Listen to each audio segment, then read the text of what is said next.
Kryetari i Partisë Demokratike Sali Berisha e ka cilësuar si një moment vendimtar për të ardhmen e vendit për plasjen mes opozitës dhe mazhorancës. Në një konferencë për media, Sali Berisha theksoi se pakënaqësia e qytetarëve ndaj kryeministrit Edi Rama është e hapur dhe e pamohueshme, pavarësisht përpjekjeve të qeverisë për të zbuluar situatën përmes propagandës. I ftoj të përshkallëzojmë, të jenë të gatshëm të përshkallëzojmë luftën, betejën tonë, gjerën përmbushjen e misionit. Misioni ynë është largimi i kësaj qeveri teknike, zgjedhje të lira, opozita në pushtet në mënyrë të pashpakshme. Ai u ndalte personat e ndalur gjatë protestës, duke kërkuar lirimin e menjëhershëm të tyre. Berisha theksoi se mes tyre ndodhen dhe 2 shtetas nga Kosova, të cilët ndodheshin në Shqipëri për arsye turistike dhe nuk kishin asnjë lidhje me aktet e dhunës. Paralajmëroi policinë të mos prek me dorë protestuesit, se ata po luftojnë kundër hajdutëve të kombit, kriminalëve në detyrë. Të mendohen mirë, të qëndrojnë më mirë me ligjin se me hajdutin, se me kriminalin. Lirojnë me njëherë personat e arrestuar. Kreu i Demokratëve kritikoi veçanërisht kryeministrin Rama për menaxhimin e çështjes së zëvendës kryeministres Belinda Balluku, duke pretenduar se qëllimi i qeverisë është të blejë kohë për të shmangur përgjegjësinë ligjore.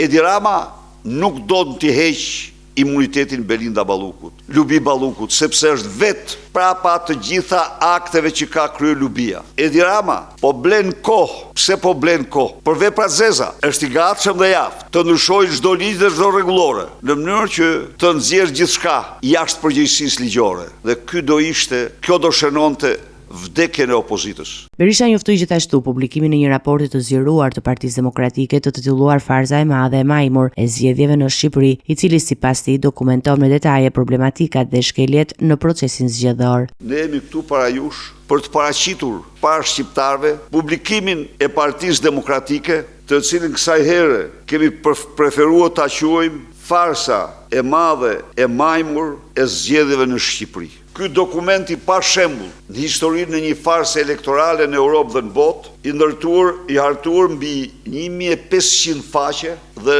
mbi 2000 e sa prova, dokumenta, video, fotografi, të gjitha. Ai po ashtu deklaroi se marrëdhënia e tij me strukturën e posaçme të hetimit lidhet konkretisht me amnistinë fiskale, duke shtuar se transparenca dhe drejtësia janë çështje që nuk mund të shtyhen. Për t'ia dërguar ne mund t'ia dërgojmë, por amnistia e krimit elektoral është amnisti për bandat. Ne jemi opozit. Në qoftë se SKAP-i nuk do bënte amnisti elektorale, këto s'do mund të ndodhin më kurrë. Berisha theksoi se opozita do të qëndrojë vendosur në përballje me qeverinë dhe do të monitorojë çdo hap të mazhorancës për të siguruar lirinë dhe demokracinë në vend.